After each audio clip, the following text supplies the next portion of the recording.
So I turned 49 this year. 34 years of hunting elk under my belt. This year is going to be number 35. And I've been sitting on something I should have said a long time ago. I'm not here to tell you the things that I did right. There are plenty of videos that emphasize that. This one's different. This is my honest accounting of the mistakes that cost me the most, the ones that kept me from filling tags, the ones that hurt me in ways I didn't fully understand until years later, and the ones I still think about on the long drives. So if you can learn some of these mistakes without living through them yourself, this video is going to have done its job. There's a thing that happens when you listen to experienced hunters talk about elk. They tell you what works. They give you the system if you're listening. They hand you the plays that filled their tags. But what they don't always do is tell you about the plays that didn't work, the calls they wish they could take back, the decisions they made in the field that cost them something real. Experience alone doesn't make you better. Honest experience does, right? The lessons that hit hardest aren't the ones someone tells you in a comfortable setting. They're the ones you earned the hard way. And then we're honest enough to look at clearly after the fact. I've spent 34 years elk hunting and guiding Western elk across some of the most demanding high country in the West. I've also spent 30 years as a professional strength conditioning and nutrition coach, working with athletes at every level, including years competing as an elite athlete myself.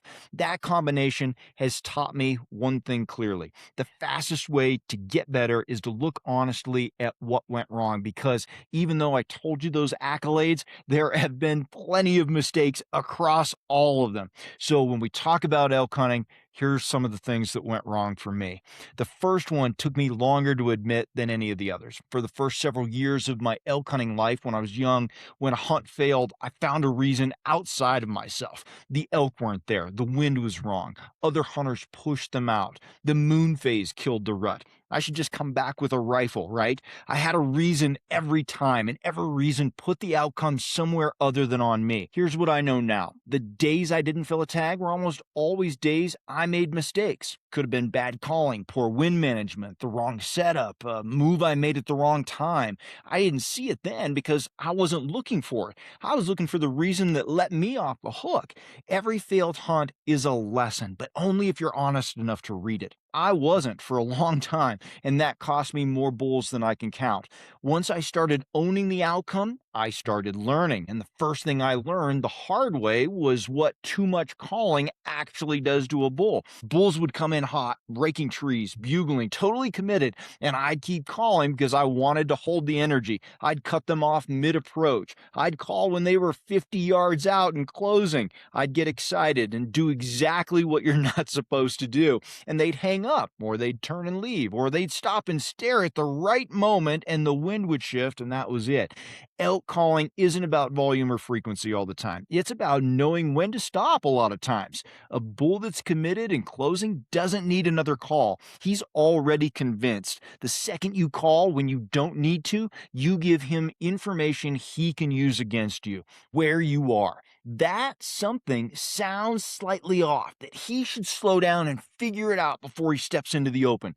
The elk hunters who kill bulls on a regular basis aren't always the best callers. I'm certainly not. They're just the ones who know when to shut up a lot of times, and that took me years to understand. After I got the calling piece under control, I kept running into the same wall though, and it had nothing to do with my calling. The wind beat me more times than I can count before I took it seriously enough, and I can still remember times even last year where the wind beat me. Maybe it was because of positioning. Maybe I just wasn't paying attention. Maybe I thought it was the wrong time of day and I didn't need to. And then all of a sudden there was an opportunity. Oh, wind's going the wrong way. I mean, I knew the rule. I know the rule now, and I still can make mistakes with it. Everybody knows the rule. Hunt into the wind. Keep it in your face. But knowing it and building every decision around it are different things, right? I'd set up where I wanted to set up. I'd move when I felt like moving. I'd tell myself the wind was fine when it wasn't quite right, or that I could make it work somehow and cheat it. And the elk told me otherwise every single time. An elk's nose is a non-negotiable. There's no calling sequence, no perfect setup, no lucky timing that saves you from a bull that's already smelled you. Once your set hits him, the hunt's over. I started hunting with the wind like it was the only thing that mattered, because for elk, it is. Every setup decision starts there now for me. Where the wind goes determines where I go, not the other way around. So respecting the wind changed how I killed bulls. Hey, if you hunt public land elk and you're tired of grinding through random seasons, I built the elk hunting series of ebooks for you.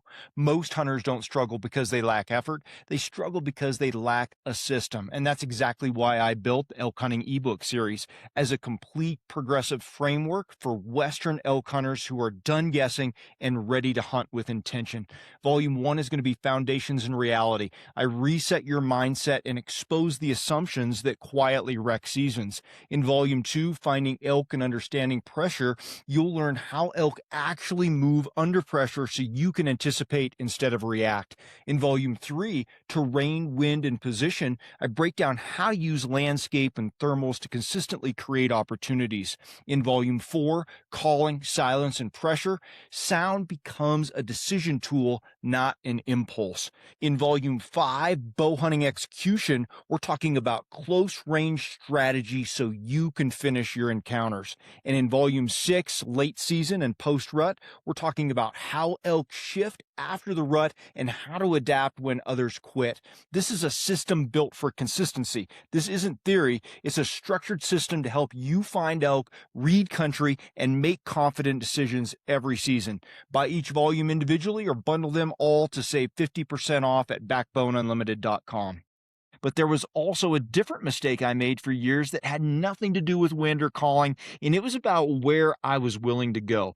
I hunted more comfortable country for too long. I had drainages I liked, spots that were familiar, places I'd seen elk before and had good encounters, or maybe even killed elk. And I kept going back to those even when the elk weren't there anymore, because they were easier, at least mentally, right? The walk was more manageable maybe sometimes, or I knew the terrain really well. I knew where to set up camp. Comfortable felt smart, but comfortable isn't where big bulls go when the pressure's on. They go where the hunting pressure isn't. They go into the nasty stuff, the steep, thick, off-trail drainages that a lot of elk hunters drive right past because they don't want to deal with it. The second I started hunting further and deeper than felt comfortable, my tags filled up much, much more often every year until they became consistent. The elk weren't in different states or different units. That's not where the magic was, even though I started hunting more places. They were in the uncomfortable country I wasn't willing to go yet. Now, if you're hunting comfortable, you're probably not hunting where the elk are. And that lesson pushed me further into the backcountry. And then I made the mistake that haunts me the most, probably out of any of these. I took a shot. I knew I wasn't right. The angle was off. The range was different than what I had trained for. The bull was moving. I've made all of those mistakes, not just on one bull, all three separate mistakes. And I knew in those moments when I released that those shots shouldn't have been taken. I took it anyway because I wanted that bull so bad. I wanted it badly enough to convince myself that it was close enough or the angle would work out, right? That fear of missing out just drove me nuts, and I made a poor choice. Maybe it wasn't close enough or it was the wrong angle. And what happened was I hit bulls not well. Bulls that I had to track for miles and bulls that I lost completely. And that's the one thing I think about most. There's no version of that story where I can put the outcome anywhere other than a decision I made. A shot isn't just about the moment. It's about who you say you are as a hunter. I lowered my standards, right? At times when I was younger, and an animal paid for it. I won't do that again. So those experiences, those bad decisions that led to bad outcomes, they changed how I made decisions in the field. But moving forward, I made a different kind of mistake, a tactical one that also cost me bulls I'd already earned. I left good country when I probably should have stayed, more than once. I'd have a slow day or two in a spot I believed in, and I'd start talking myself into moving. Maybe the next drainage has more elk. Maybe I'm missing something somewhere else. The grass is greener, right? Maybe there's a better setup that I can find somewhere else, at this time of the season. And I'd pack up and I'd go, only to find out later the elk had been right nearby and they hit my trail cameras, or we found tracks and poop leading into a spot where we were set up in a transition zone and I just should have stayed there, right? Or maybe I heard from a buddy that he ended up killing in that area. Now, here's the truth about moving when you're not filling tags. It can feel like doing something, but it isn't always doing something something right, you know? Sometimes the right move is to trust what you know and stay put. An elk's daily pattern through a drainage doesn't reset just because you had a bad day. So if you put in the scouting, if you believe in the country, give it time for the hunt to develop. The hunters who give up on good country are walking away from tags they've already positioned themselves to fill. Now, the last mistake I want to cover is one that I thought I understood for years, but it turns out I didn't for a long time. I underestimated what the mountains actually require. Every year, I thought I was ready. I was an elite athlete, right? I could just go do things, right? So I just took a lot of those things for granted. But every year, the mountain showed me in different ways something I hadn't fully prepared for, right? Could be the weight of a loaded pack over a lot of miles in steep terrain, the way 5 or 6 hard days back to back accumulates in ways that you don't feel until later in the hunt when your legs don't respond the way that you need them to.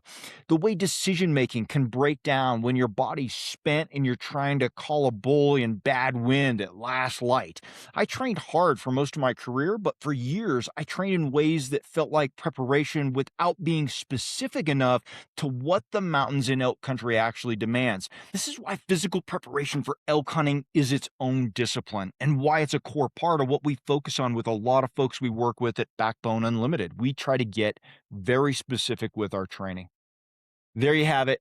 34 years up to this point, 7 mistakes. Those are the ones that have cost me the most.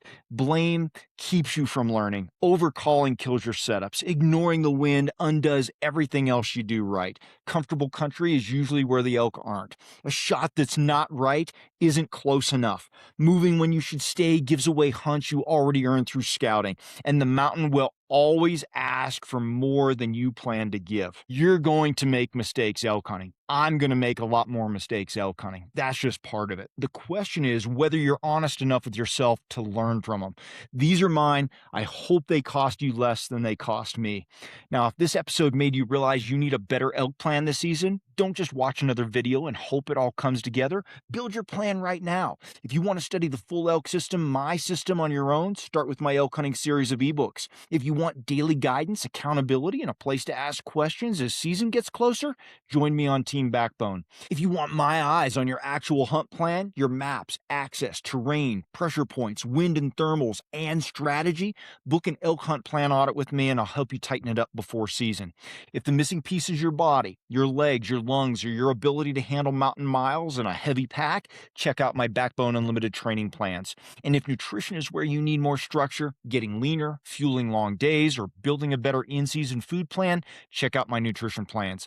The hunters who are ready in September and October are the ones who start tightening their plan right now. So go to backboneunlimited.com, choose the path that fits where you are, and I would love to help you get started. Thanks for being here. I appreciate each of you. I'll see you in the comments. You know I read and respond to all of them. Until next time, train harder, hunt smarter, and never settle.